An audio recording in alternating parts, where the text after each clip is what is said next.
Hello, everybody. Welcome back. Today, we are going through Chapter 4 of Align Your Health. The title of today's chapter is called Eat Well to Live Well.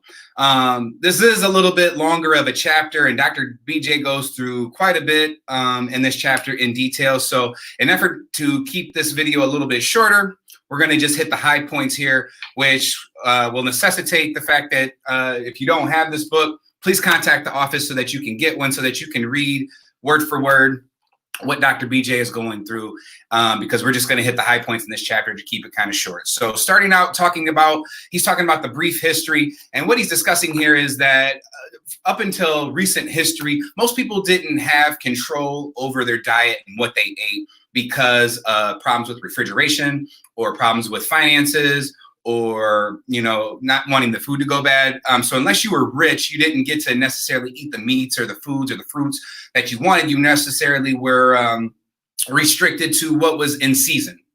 Up until recently, now we're starting to get more advances in technology, and so through food with preservatives and processing and more refrigeration, and we're able to have more of a decision as well as options on food that we want to eat. So the biggest thing that he says in here is that it seems that nobody can agree on what to eat. You have all these different plans, from Atkins to paleo to keto to advanced plan that's in here. And he's like, nobody can really agree on what exactly it is that you're supposed to eat. And so we operate with the mind for maximize living from a standpoint of that you should just eat real food. Your body knows what to do with real food. However, when you give it fake food or frankenfoods, or heavily processed foods is what I'm talking about, it doesn't know what to do with those. And your body, I'm going to cover this in just a minute, but it looks at things from either nutrients or waste, and not as we view food. It's either nutrient or waste to your body. So he essentially says that, paleo, keto, advanced plan, they're all along the same mindset. They're all working toward you eating natural food, which is what you need to be accomplishing. There's just subtle differences between each of these eating plans. So next, we're going to go into sugar.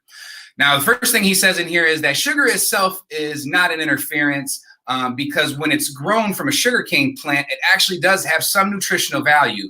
It's brown, it has molasses in it, but when they refine it, they strip all the molasses out of it and any nutrients that are in it to give it that white crystalline look. And then it's devoid of any nutrient at all. And that's when it becomes interference or an anti-nutrient to the body. Yes, sugar is an anti-nutrient because it causes inflammation. It lowers your immune system. I mean, it has a whole host of a cascade of bad reactions in your body, which lead to a lot of disease, inflammatory diseases, as well as, things that aren't inflammatory, like diabetes, obesity, cancer.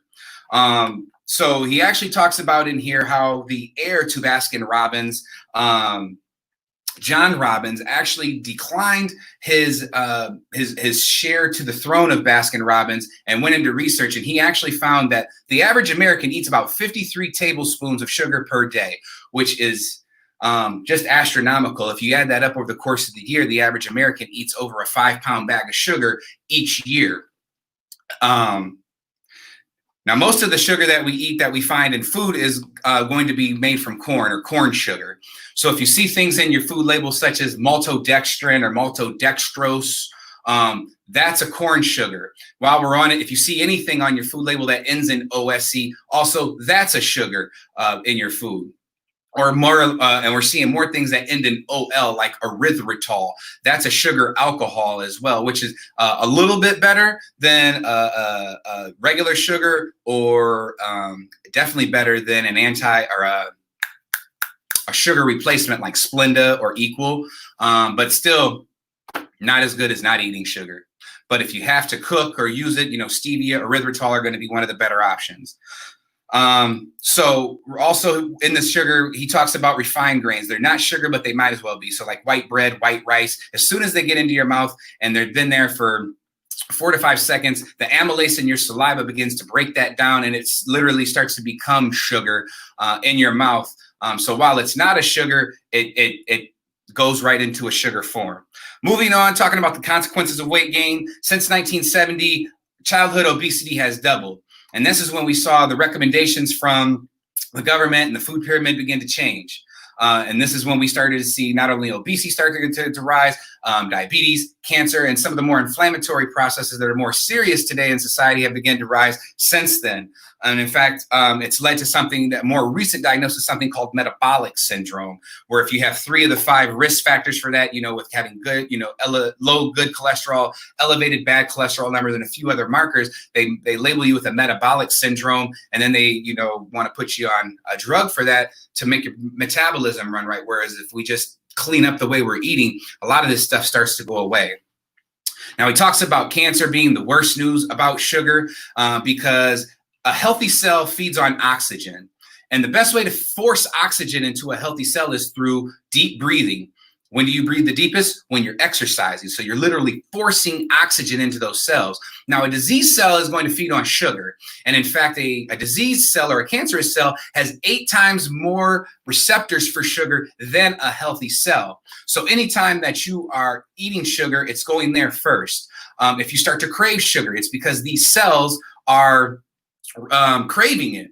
And in fact, if you've known anybody, you'd be hard pressed to find anybody who's in their family who hasn't been affected by cancer through family or friends. But if you know what they do when you're going to get checked for cancer, they give you that sugary drink, and you drink that because it activates it. It lights up all of the cancer, and then they do the scan, and then you're able to tell whether it's growing or not. And it's all because of the many more receptors that cancerous cells have for sugar. So moving next, we're talking then about fat. Now, starting in the 80s is when we started to get the no fat, the non-fat, the low fat movement. But here's the problem with that. Every cell in your body is made from fat, including the cells in your brain, your nervous system are coated by fat, and literally every cell is made from fat. So how much sense does it make to starve and deprive your body of what it needs, which is literally what we began to do with the food. But when you pull the fat out of the food, that's where the flavor is. And in order to make it edible to where we would want to eat it, they have to put something back in it to make you want to eat it, which is sugar. So not only does eating low fat or non-fat make you fatter, it just doesn't make any sense. So there are certain types of fats that are required for your body or that are good for your body. So when we talk about cooking, a lot of people say they cook in olive oil. They want to be healthy, and they say, well, I mainly cook in just olive oil. You don't want to do that because olive oil is it's a lower and no heat oil. So you'd want to put it on things like a salad. But once it heats up above 115 degrees, it becomes rancid or trans fat. This is the reason that it is in a brown bottle, because it's also very sensitive to sunlight and heat. And if it is exposed to, in fact, almost all oils, all good oils should be in a dark container because they're all sensitive to light. Now, the ones that you do want to cook in at a high heat would be coconut oil. Now, you'll notice that does come in a clear container. The reason that can be is because that's a saturated fat. So it's hard at room temperature, and therefore it doesn't fall into the same category as that. But the fats that you don't want to be cooking in for sure, not canola oil, not regular canola oil. You don't want to be cooking in vegetable oils as well, unless they're cold pressed. So next, moving into cholesterol, your body makes cholesterol. It's been demonized for years, but your body actually makes it, and it prefers its own cholesterol. So if you're eating good cholesterol or cholesterol-rich foods, it will support your body's natural ability to to make its own cholesterol, and actually wants to reabsorb its own cholesterol. However, when you begin to affect your cholesterol numbers in a negative way, it's usually because you're eating too much sugar or too many carbs. So if you're having problems with cholesterol, check yourself on what you're putting in your mouth in terms of sugar and carbs, because most of the time, like I said, your body prefers to have its very own cholesterol. Moving on, talking about, we did talk about rancid oils, which is something Dr. BJ is going into on page 61, where he's talking about, grapeseed oil and olive oil being the unsaturated fats. which are still healthy, but are going to be more for a low or a no heat type of situation. Now, trans fat, a term that most people are familiar with these days, which is known as the bad fat. Now, if you're looking on your food labels and you see something that says partially hydrogenated oil or fully hydrogenated oil, that is trans fat. Now, they're also very tricky because I'm sure you've seen labels that have said 0 grams trans fat or no trans fat. Now, they can get around this if there are less than 500 milligrams of trans fats per serving. Legally, they can put on there that there's no trans fat in there, which is a legal loophole and a complete lie, especially for the person who's trying to eat healthy and make a conscious decision. It can just almost be infuriating to look and read that. So vegetable oil, he's going into vegetable oil here and some of the other oils. So the reason vegetable oil is bad is because of the omega-6 to omega-3 ratio. Ideally, you want to be a 1-to-1 to 1 to or a 4-to-1 ratio on your omega-6 to omega-3. But the common American or the average American is commonly up somewhere around 50-to-1 on their omega-6 to omega-3 ratio, which is far too much, which is the reason that we always encourage you to take fish oil and to eat some of these more healthier fats in order to begin to level out that ratio. Cold pressed oils are going to be the best. They're the closest to nature, essentially. So if you can find cold pressed olive oil, coconut oil, it's going to be the best way to go. Because the further a food moves away from its original form, the less your body recognizes it, and the more that it has to work harder in order for your body to process that. So, a lot of it will be detoxed by our livers. Some of it stays as undigested and unstable food that just passes straight through our body. But a lot of the toxins that remain in the food, they get stored in the safest place for our body, which is our fat tissue. Because a lot of these toxins would harm your body, but if they're stored into a fat tissue, they can be controlled. So that's the reason that your body will store the toxins in a fat, which is when you begin to lose weight, you have a higher toxic load. And when people begin to plateau, it's often because they need to detox, which we'll talk about that as we get into the detoxing and exercising chapters. So he's talking about, let's move into the dangerous from growth stages. So when they're growing vegetables, they're putting on pesticides, which are by nature meant to be toxic because they're meant to keep bugs and everything away. Now, not only are they meant to keep bugs on the outside away, they also kill the bugs on the inside of you, which becomes the importance of buying food that is organic, because they don't have to label what pesticides are in your food, which is why you become so dependent on the organic label to know exactly what the regulations are by the USDA that has been sprayed on your food or not sprayed. Moving right on, it's talking about problematic processing. So here he's going into talking about nitrates, which are commonly found in deli meats, sliced meats, as well as like soups that have meat in them, and sausage and frozen foods that have meats in them as well. Now, the problem with the nitrates is that they will have they're linked to an increased chance of pancreatic cancer, almost 70% increased chance or increased risk of pancreatic cancer from eating nitrates. So some of the solutions that we have are we're going to be going through and talking about the core plan and the advanced plan. They're in the appendices in the back of the book. Now, the core plan is meant to be more inclusive and more designed as just an everyday way to eat.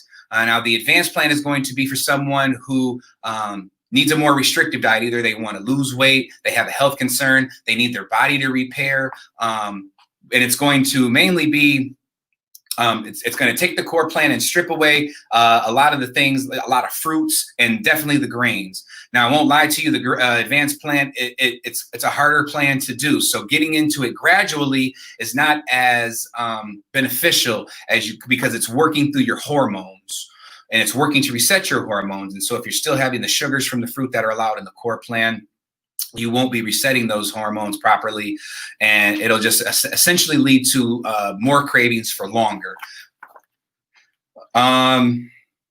So next he's talking about meat in the book.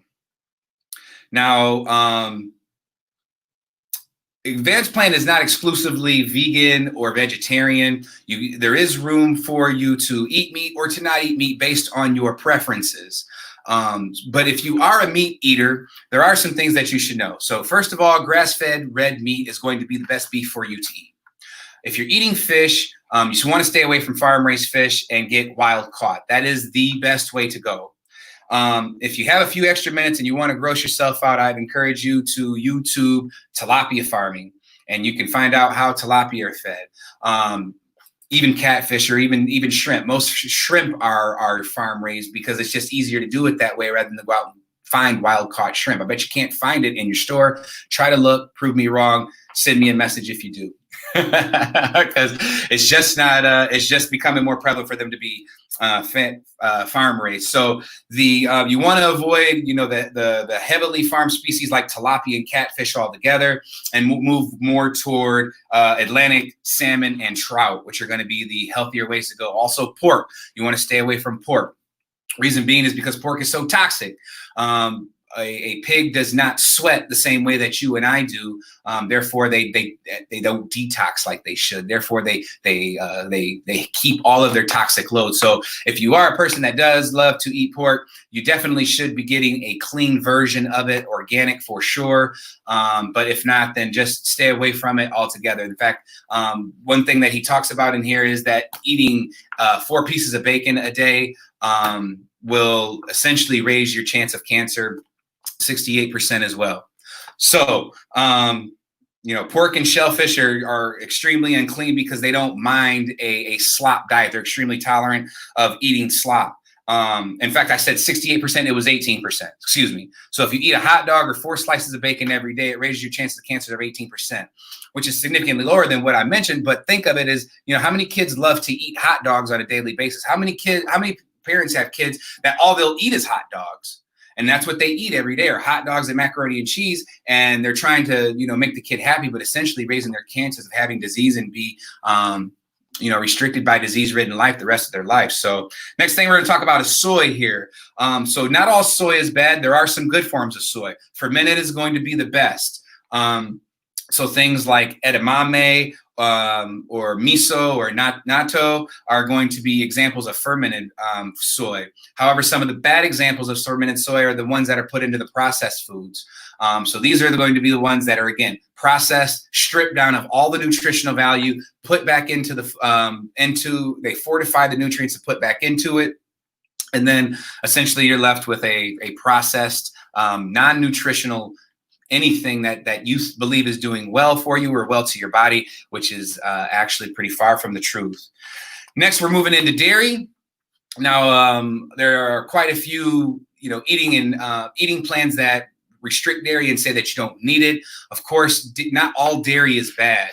Again, it's the dairy that's been heavily processed. When we talk about milk, the stuff that's been pasteurized and homogenized is going to be the worst for you. Obviously, you want to get as close to nature as possible. So when you buy milk from a farmer, raw is going to be the best. Get it from somebody that you know and trust. And when you come straight out of the cow, it has the fat that's along the top of it. And what homogenization does is it begins to break that fat down and take it off of the top and mixes it into the entire milk solution, and which makes the entire glass of milk harder on your body to digest, rather than being able just to take the top layer, separate it, and making that easy to digest or harder to digest versus the entire glass of milk. Now, if you do drink milk, the best way to go is organic, full fat, because the more that the fat molecule is stripped down, the more your body doesn't recognize it. And in fact, when you start getting down to like 1% in skim milk, it's actually more sugar than it is milk.